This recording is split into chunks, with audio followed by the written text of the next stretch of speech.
BRS పార్టీలో అంతర్గత విభేదాలు తారా స్థాయికి చేరుకున్నాయి. కవిత లేఖ లీక్ తర్వాత మరోసారి చిట్చాట్లో కవిత సంచలన వ్యాఖ్యలు చేశారు. బీఆర్ఎస్ వర్కింగ్ ప్రెసిడెంట్ కేటీఆర్ ని టార్గెట్ చేసి కామెంట్ చేసినట్టు తెలుస్తోంది. బీఆర్ఎస్ లో కేసీఆర్ నాయకత్వంలో తప్ప మరెవరి నాయకత్వంలో వర్క్ చేయనని కవిత స్పష్టం చేశారు. కేసీఆర్ నుంచి తనని దూరం చేయాలని కుట్ర జరుగుతోందని కవిత ఆరోపించారు. బీఆర్ఎస్ నేతలే నాపై పడి ఏడుస్తున్నారని, కొంతమంది పెయిడ్ ఆర్టిస్టులతో నాపై మాటల దాడి చేయిస్తున్నారంటూ కవిత కామెంట్స్ చేశారు. బీఆర్ఎస్ పార్టీకి సంబంధించిన కీలక నేతల్ని మాత్రమే కవిత టార్గెట్ చేసి ఈ వ్యాఖ్యలు చేసినట్టు తెలుస్తోంది. వరంగల్ సభ సక్సెస్ కావటానికి కేవలం కేసీఆర్ ఒక్కరే కారణమని, కానీ కొంతమంది తాము చేసిన కృషిగా భావిస్తున్నారు అంటూ కవిత పేర్కొన్నారు. మరోవైపు బీఆర్ఎస్ పార్టీని బీజేపీలో కలిపే కుట్ర జరుగుతుందన్నారు ఎమ్మెల్సీ కవిత. గతంలో తాను జైల్లో ఉన్నప్పుడే పార్టీని బీజేపీలో కలిపేందుకు కుట్ర జరుగుతుందన్న విషయాన్ని చెప్పినట్టు కవిత తెలిపారు. ఉన్న పార్టీని కాపాడుకోవాలి కానీ కొత్త పార్టీ ఎందుకు అంటూ ప్రశ్నించారు. తాను బయటకు వెళ్తే పార్టీలో ఎవరికి లాభమో వాళ్లే నాపై కుట్ర చేస్తున్నారు అంటూ కవిత ఆరోపించారు. కాళేశ్వరంపై కేసీఆర్ కి నోటీసులు ఇస్తే కూడా స్పందించలేని నాయకులు తనకి నీతులు చెప్తున్నారని విమర్శించారామె. బీఆర్ఎస్ పార్టీలో కోవట్లున్నారన్నారు. నా మీద పడి ఏడిస్తే ఎలా అంటూ ప్రశ్నించారు. లిక్కర్ కేసు వచ్చినప్పుడు రాజీనామా చేస్తానని కేసీఆర్ కి చెప్పానని, కానీ తనపై కుట్రలో భాగంగా నాపై కుట్ర చేస్తున్నారు అంటూ గతంలో కేసీఆర్ కవితతో తెలిపారు. అందుకే ఎమ్మెల్సీ పదవికి రాజీనామా చేయలేదని ఆమె స్పష్టం చేశారు.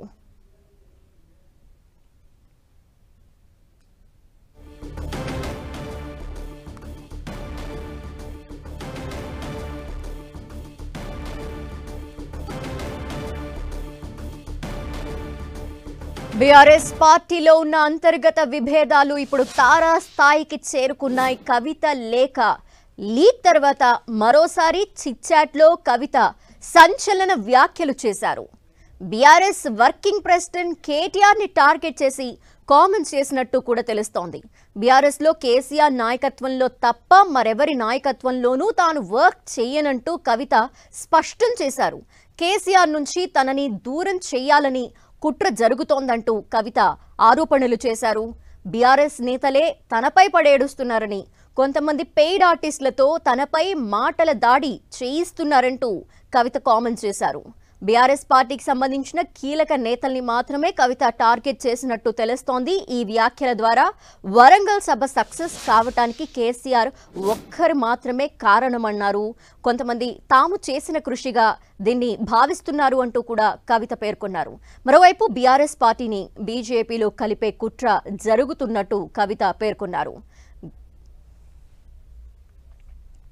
ఓవరాల్ గా చిట్ చాట్ లో కవిత చేసిన వ్యాఖ్యలకు సంబంధించిన డీటెయిల్స్ మా ప్రతినిధి కరుణాకర్ అందిస్తారు. కరుణాకర్, లక్ష్మి, బీఆర్ఎస్ అసంతృప్త ఎమ్మెల్సీ కవిత కీలక వ్యాఖ్యలు చేశారు. మనం చూస్తున్నాం, ఆమె కేసీఆర్కు లేఖ రాసిన తర్వాత ఆ లేఖ లీక్ అయిన తర్వాత బీఆర్ఎస్ పార్టీలో కలకలం రేగుతోంది. బీఆర్ఎస్ పార్టీలో ఎప్పుడు ఏం జరుగుతుందన్న ఒక ఆసక్తి రాజకీయ వర్గాల్లో కూడా నెలకొన్న పరిస్థితి మనం చూస్తున్నాం. ఇటువంటి నేపథ్యంలో కవిత ఈరోజు కాసేపటి క్రితం మీడియాతో చిట్చాట్ చేసింది. అందులో ప్రధానంగా కవిత 2 ఆరోపణలు చేసింది. అందులో ఒకటి తనపై పార్టీలో కుట్ర జరుగుతుంటే, మరొకటి కేసీఆర్పై బీఆర్ఎస్ పార్టీపై కుట్ర జరుగుతుందన్న అనుమానాలను ఆమె వ్యక్తం చేశారు. పార్టీలో ఉండి సొంత వారే ఇటువంటి కుట్రలకు పాల్పడుతున్నారని చెప్పి ఆమె ఆరోపించారు. కేసీఆర్కు తనకు మధ్య విభేదాలు సృష్టించేందుకు, కేసీఆర్ నుంచి తనను దూరం చేసేందుకు కుట్ర జరుగుతుందని చెప్పి కూడా ఆమె తీవ్ర ఆరోపణలు చేస్తున్న పరిస్థితి మనం చూస్తున్నాం. పార్టీలో నేతలు కేవలం ట్విట్టర్ల ద్వారా మెసేజ్ పెట్టడానికి పరిమితం అవుతున్నారు కానీ పార్టీ కార్యక్రమాలను కానీ ఇతరత్ర కార్యక్రమాలు చేపట్టడంలో మాత్రం పూర్తి స్థాయిలో వైఫల్యం చెందారని చెప్పి ఆరోపణలు గుప్పించిన పరిస్థితిని మనం చూస్తున్నాం. అందులో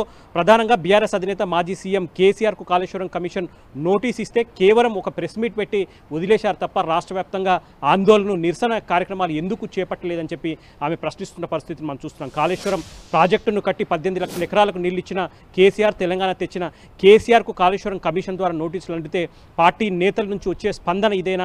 పార్టీ నేతలు అసలు ఏం చేస్తున్నారు? క్షేత్రస్థాయిలో వెళ్లేందుకు ఎందుకు ప్రయత్నం చేయట్లేదు? కేవలం ట్విట్టర్ల ద్వారా ట్వీట్ చేసి ఎందుకు చేతులు దులుపుకుంటున్నారని చెప్పి ఆమె తీవ్ర స్థాయిలో ధ్వజమెత్తిన పరిస్థితిని మనం చూస్తున్నాం. దాంతోపాటు తన లేఖ ఎవరు లీక్ చేశారు, కేసీఆర్ తన తండ్రికి తాను వ్యక్తిగతంగా రాసిన లేఖ ఎవరు లీక్ చేశారో అంశం తేలాల్సి ఉందని చెప్పి ఆమె గట్టిగా ప్రశ్నిస్తున్న పరిస్థితిని మనం చూస్తున్నాం. ఖచ్చితంగా తనపై కుట్ర జరుగుతోంది.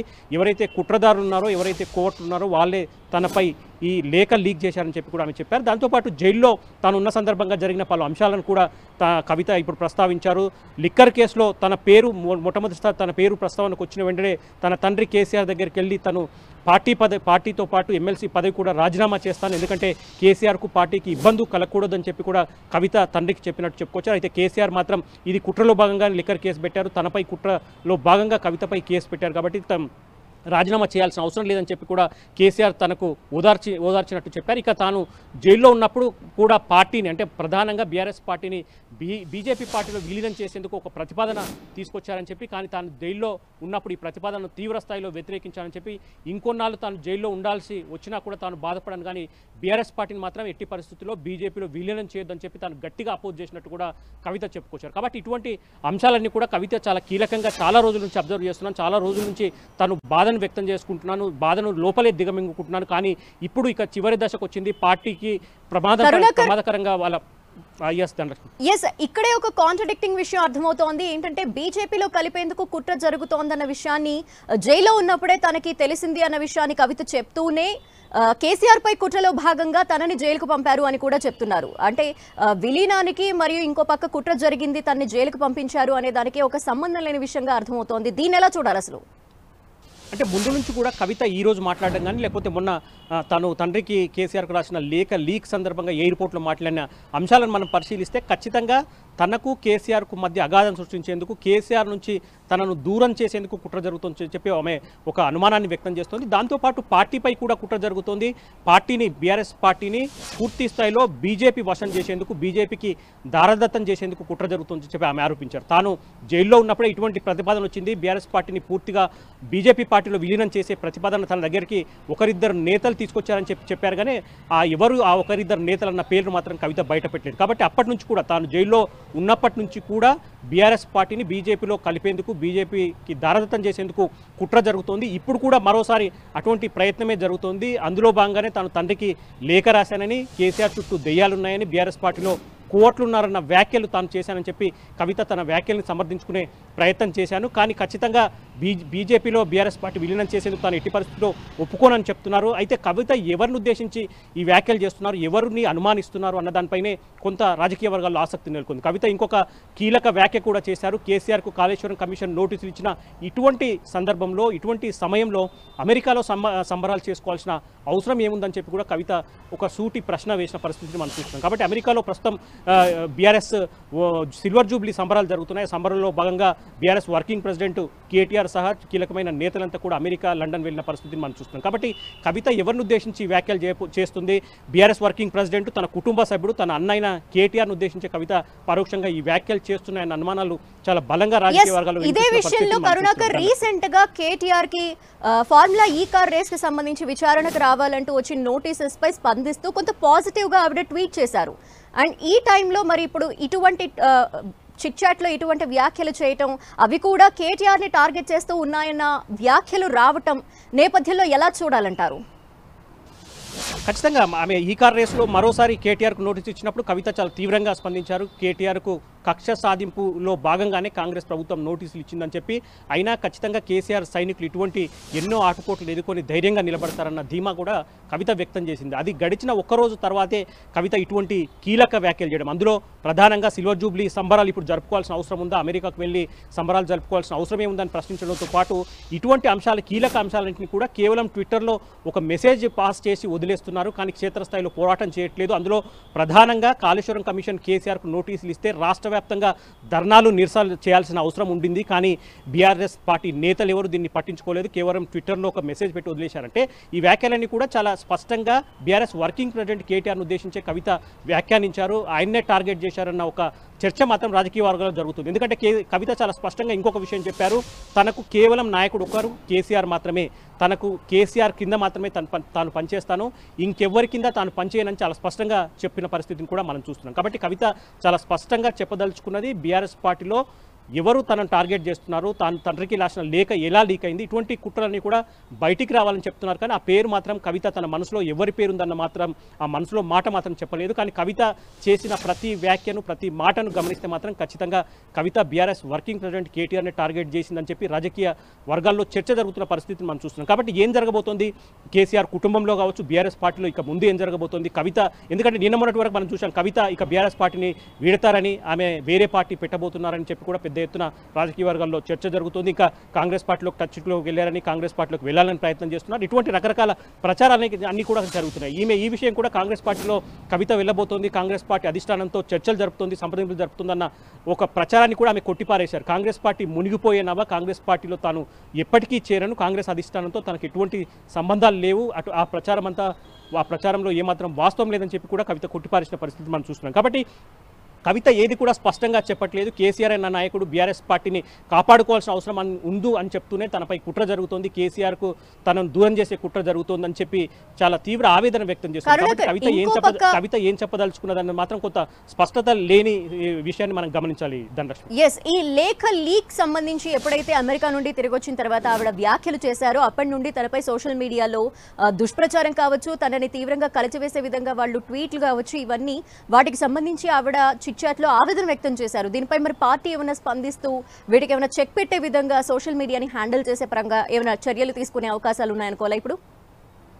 లేదు, ఖచ్చితంగా పార్టీకి కవితకు కొంత అగాధం మాత్రం చాలా స్పష్టంగా కనిపిస్తోంది. అందులో ప్రధానంగా కేసీఆర్ కుటుంబంలో కేసీఆర్కు తప్ప మిగతా ఎవరైతే కుటుంబ సభ్యులు ఉన్నారో వాళ్ళందరికీ కూడా కవితకు కొంత విభేదాలు ఉన్నట్టు, చాలా మనస్పర్ధలు వచ్చినట్టు చాలా స్పష్టంగా కవిత మాటల్లో, కవిత చేతల్లో చాలా స్పష్టంగా తెలుస్తోంది. ఎందుకంటే ఆమె అమెరికా వెళ్లే ముందే ఈరోజు చిట్చాట్లో ఇంకో విషయం చెప్పారు.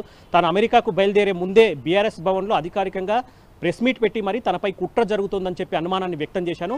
తాను అమెరికా వెళ్ళి వచ్చేసరికి ఆ కుట్ర జరిగిపోయింది ఆల్రెడీ. తాను తండ్రికి రాసిన లేఖ బయటికి వచ్చింది. దాంతోపాటు కేటీఆర్ మొన్న కవిత లేఖను ఉద్దేశించి పరోక్షంగా వ్యాఖ్యలు చేసిన అంశాన్ని కూడా కవిత గుర్తు చేశారు. ఎందుకంటే అంతర్గతంగా విషయాలన్నీ కూడా అంతర్గతానే చెప్పుకోవాలని చెప్పి కొంతమంది నేతలు మాట్లాడుతున్నారు. ఇటువంటి నీతులు తనకు చెప్పొద్దని కూడా కవిత ఒక పరోక్ష వార్నింగ్ కూడా ఇచ్చిన పరిస్థితిని మనం చూస్తున్నాం. కాబట్టి నాతో పెట్టుకోవద్దు, నాతో పెట్టుకుంటే మరోలా ఉంటుంది అని చెప్పి తాను కేసీఆర్ లాగానే తిక్కదాన్ని అని కూడా కవిత చాలా కీలక కామెంట్ చేశారు. కాబట్టి కవిత ఎవరిని ఉద్దేశించి ఈ వార్నింగ్ ఇస్తుంది, ఎవరిని ఉద్దేశించి ఇటువంటి మాటలు మాట్లాడుతుంది, ఎవరిని ఉద్దేశించి కుట్రకు పాల్పడుతున్నారని చెప్పి ఆరోపణలు గుప్పిస్తుంది, ఈ అంశాలు చాలా కీలకంగా మారుతున్నాయి. ఎందుకంటే కవిత అన్ని విషయాలు చెప్తుంది. కుట్ర జరిగే విషయం నుంచి, తన తండ్రికి రాసిన లేఖ లీక్ నుంచి, కేసీఆర్కు తనకు దూరం జరిపేందుకు ప్రయత్నం చేస్తున్న ఇటువంటి అంశాలన్నీ చెప్తుంది. కానీ ఆ చేసేది ఎవరన్న మాట మాత్రం కవిత చెప్పట్లేదు. కాబట్టి కవిత యొక్క పరోక్ష మాటలను కానీ, పరోక్ష విమర్శలు, వార్నింగ్లు ఇవన్నీ అర్థం చేసుకుంటే మాత్రం రాజకీయ వర్గాల్లో మాత్రం ఒకటే చర్చ జరుగుతుంది. కవిత ఖచ్చితంగా బీఆర్ఎస్ వర్కింగ్ ప్రెసిడెంట్ తన అన్న కేటీఆర్ను ఉద్దేశించి ఇటువంటి వ్యాఖ్యలు చేస్తుంది. కేటీఆర్కు కవితకు మాత్రం మధ్య విభేదాలు, మనస్పర్ధలు ఇచ్చినట్టు తెలుస్తుంది. ఈ అంశంలోనే కేసీఆర్ను కూడా తన నుంచి దూరం చేసేందుకు కుట్ర జరుగుతుందని చెప్పి కవిత ఒక అనుమానాన్ని వ్యక్తం చేస్తుంది. కానీ ఖచ్చితంగా కవిత పార్టీ మారతారా, బీఆర్ఎస్ పార్టీని వీడతారా, కొత్త రాజకీయ పార్టీ పెడతారా, ఇటువంటి అంశాలపై మాత్రం కవిత కొంత క్లారిటీ ఇవ్వడానికి మాత్రం వెనుకడుగు వేశారు. దానిపై పూర్తిగా మాట్లాడేందుకు మాత్రం కొంత సంకోచించిన పరిస్థితిని మనం చూస్తున్నాం Dhanalakshmi. Okay, thank you Karunakar.